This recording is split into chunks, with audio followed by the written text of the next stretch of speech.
All right, what's up, guys? I'm about to give you all a visual depiction of why children are currently rebelling against respect.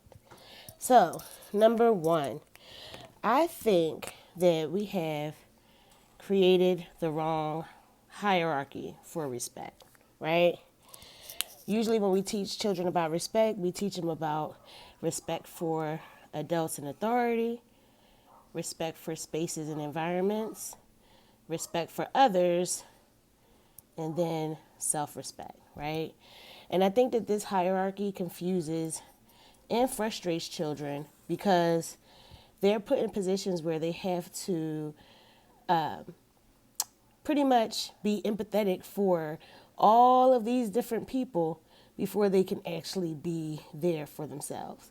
So the conflict here with children is they don't know when to show empathy or when to have self-preservation, right? And I think that that confusion and that frustration leads them to rebel, right? So when children rebel, that's pretty much their way of choosing themselves, right?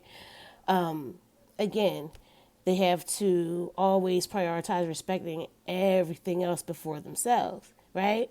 So when they get sick of negotiating that empathy versus self-preservation in these three areas, they're going to choose themselves, right?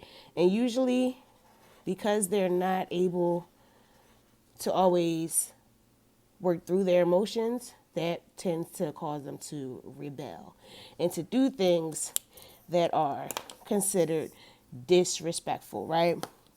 So, for me, that gets me to thinking, and it lets me know that we need to reframe our approach, right? What we need to do is we need to put self-respect at the forefront, right?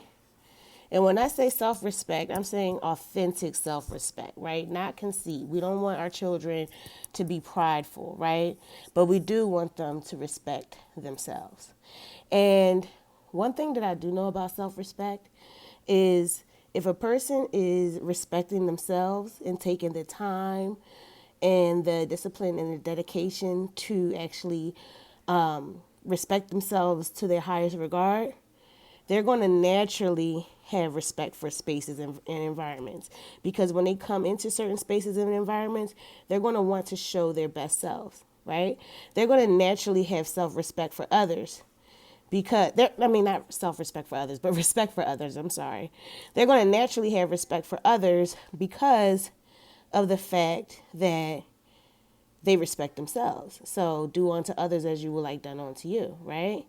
And then the last but not least is they're going to have respect for authority figures and adults because they're going to understand that these people are here to guide them and to also help to protect them, right? Now, with that being said, self-respect needs to be put at the forefront. But I think that as adults, we have issues with this because we weren't taught like this. We were taught like this, right? And as adults, as parents, as responsible adults, sometimes when we're working with children, we want our children to not be disrespectful to adults, not have disrespect for spaces and environments, and we don't want them to be disrespectful towards towards others, right? And so because of that, sometimes we actually play into creating this type of hierarchy within our own parenting or within our own child rearing. Even if you aren't a parent but you work with children, you might be operating from this space because if you don't, society looks at you as a bad parent. But I really think that if we intentionally shifted things to teaching children about self-respect, all of these other things will naturally come into alignment, right? So, one of the ways that you can teach your children about self-respect, of course, is by utilizing my curriculum called Parental Guidance, A Parent's Guide to Positive Youth Development. There are specific characteristics that this curriculum helps you build on, right? And emphasize within your children. And those characteristics are going to add directly to your child's level of self-respect. All right?